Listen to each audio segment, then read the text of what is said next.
एक गांव में बंटी नाम का लड़का रहता था।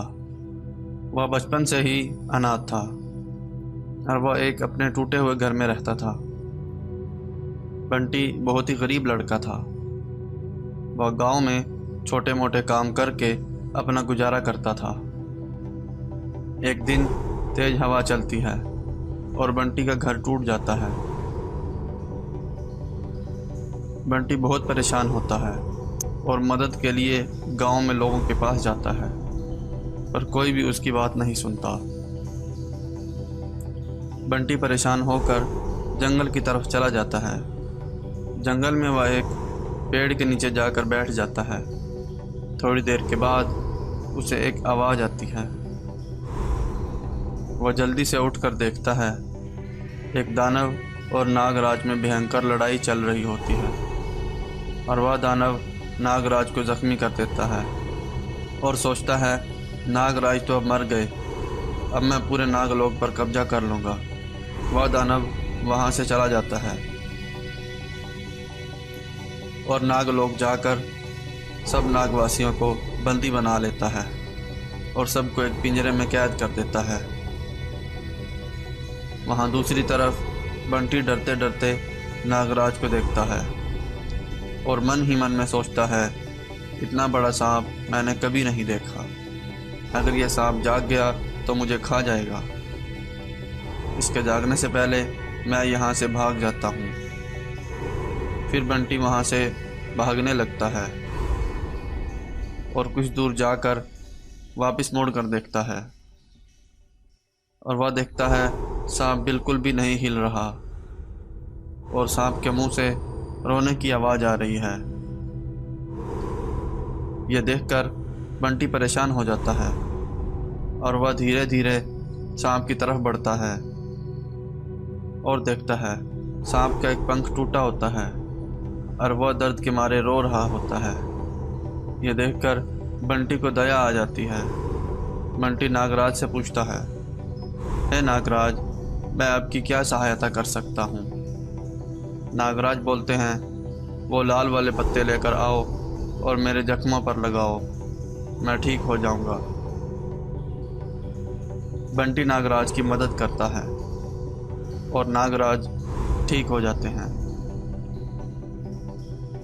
नागराज बोलते हैं, अब मैं नागलोक नहीं जा सकता, मेरी शक्तियाँ कमज़ोर हो गई हैं। तो बंटी बोलता है, जब तक आपकी शक्तियाँ वापस नहीं आ जाती आप यहाँ मेरे पास रुक जाएं, मैं आपकी सेवा करूँगा। फिर बंटी जंगल में एक छोटा सा घर बनाता है और दोनों उस घर में रहने लगते हैं। एक दिन बंटी जंगल में कहीं दूर निकल जाता है और वह देखता है एक जगह पर एक बाबा रहते हैं जो अपनी शक्तियों से जानवरों की मदद करते हैं और सब जानवर उसके पास रहते हैं। बंटी सोचता है ये बाबा जी नागराज की ज़रूर मदद करेंगे।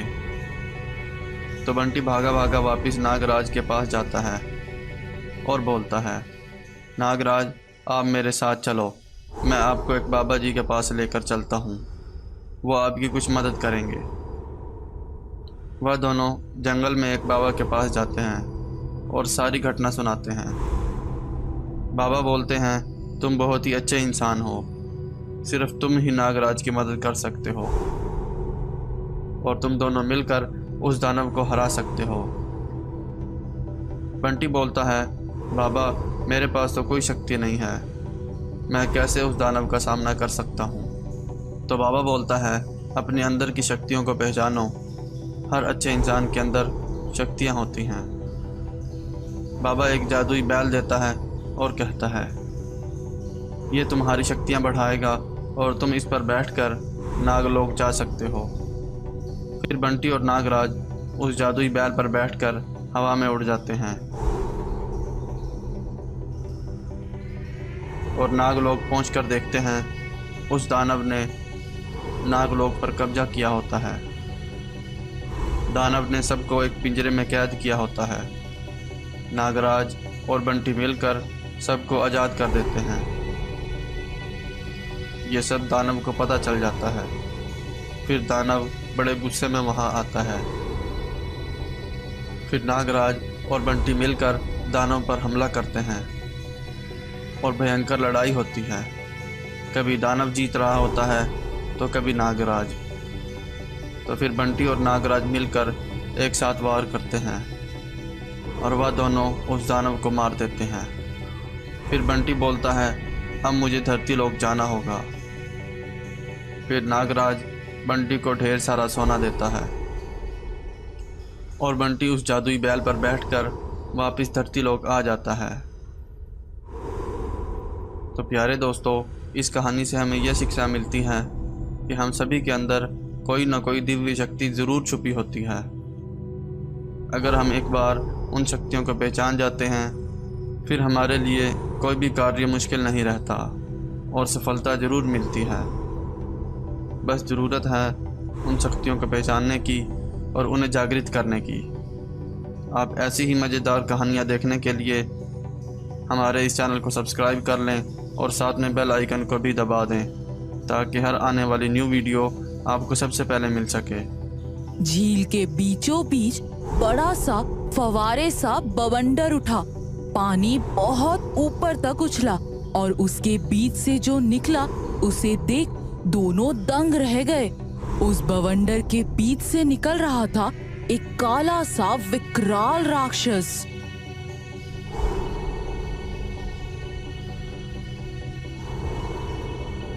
उसने फिर झपट्टा मारकर रघु को अपने हाथों के पंजों में ले लिया और पानी में हलचल मचाते हुए झील के अंदर चला गया। वो पेड़ के ऊपर चढ़े, ये कहकर वो एक देवी माँ के रूप में बदल गई।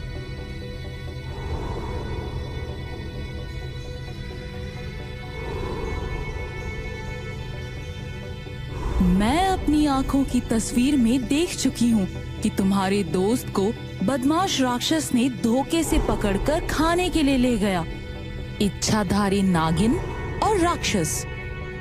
एक घने भयानक जंगल से कुछ हटकर एक गांव बसा हुआ था।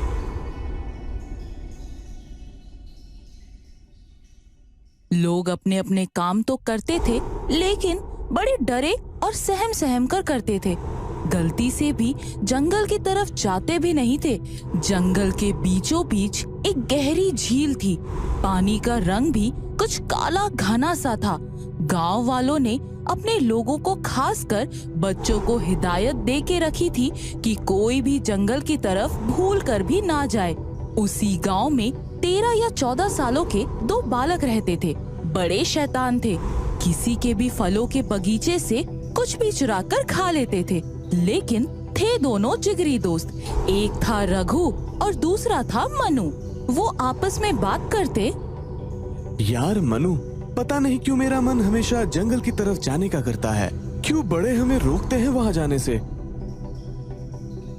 सही यार, मेरा भी मन यही करता है, लेकिन मेरी माँ ने चुपके से मुझसे कहा है कि वहाँ जंगल के बीचों एक गहरी झील है। वहाँ कोई राक्षस रहता है। जो कोई भी वहाँ जाता है उसे वो झील में दबा कर मार कर खा जाता है।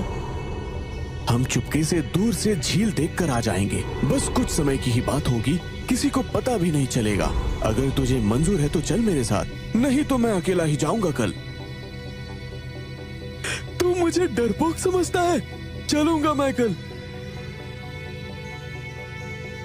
दोनों अगले दिन बिना किसी को बताए चुपके से गांव से निकल पड़ते हैं।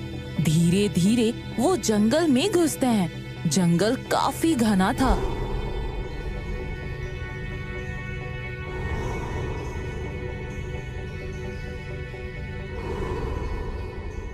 यार रास्ता तो कुछ है ही नहीं, लेकिन इतना शांत जंगल क्यों? जानवरों की कोई आवाज तक नहीं सुनाई दे रही है। नाक के सीधे में चल, झील तक पहुंच लेंगे। एक बार झील देख ली तो घर की राह पकड़ लेंगे। आखिरकार कटीली झाड़ियों के बीच से होते हुए दोनों झील के किनारे पहुंच गए।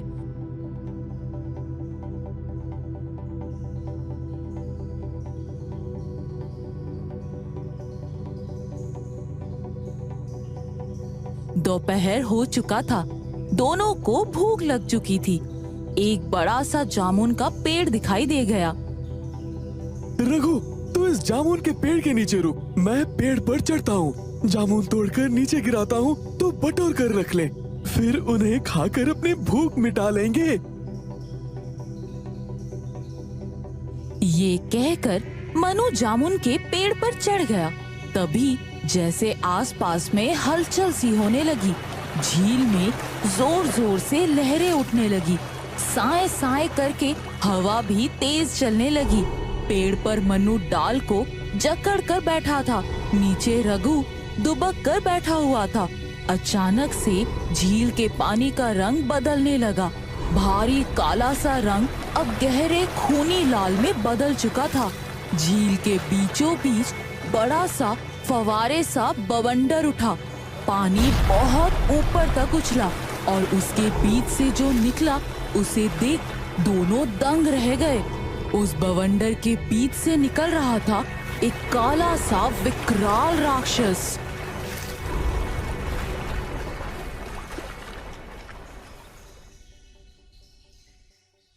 आज मुझे कुछ बदला बदला सा गंध आ रहा है। ये तो मनुष्य के खून की महक है। मेरे तो मुंह में पानी आ रहा है। कितने दिनों से आदमी नहीं खाया। ये उस नागिन के श्राप की वजह से। उसने झील के चारों तरफ एक लकीर डाल रखी है। मैं उस लकीर के बाहर नहीं जा पाता हूँ। जो कुछ भी लकीर के अंदर आता है उन छोटे छोटे जानवर या चिड़ियों को ही खा पाता हूँ। मैं कितना भूखा हूँ। तभी उसकी नजर रघु पर पड़ी, जो जामुन के पेड़ के नीचे डर से सिमट कर बैठा था। अरे ये तो मानव बालक है, वो भी लकीर के अंदर। मेरे तो नसीब खुल गए। कितने दिनों के बाद आदमी का मांस खाऊंगा।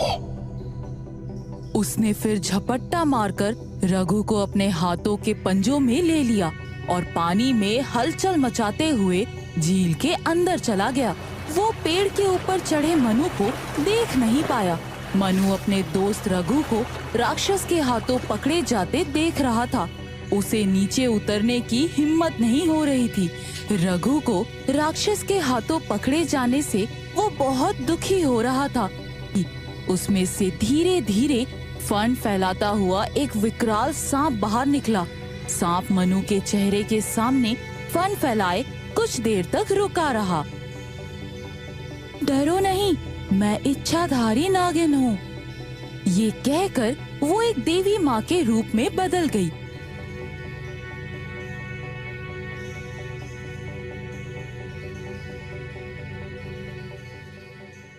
मैं अपनी आंखों की तस्वीर में देख चुकी हूँ कि तुम्हारे दोस्त को बदमाश राक्षस ने धोखे से पकड़कर खाने के लिए ले गया।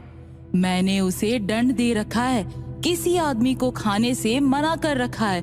आज उसकी खैर नहीं। ये कहकर इच्छाधारी नाग देवी ने झील के पानी की तरफ जोर से फूंक मारी। पानी की लहरें दो हिस्सों में बट गई। बीच में दिखाई दिया राक्षस रघु को खाने की तैयारी कर रहा है। पानी के हटने से राक्षस ने चौंक कर देखा इच्छाधारी नागिन देवी को।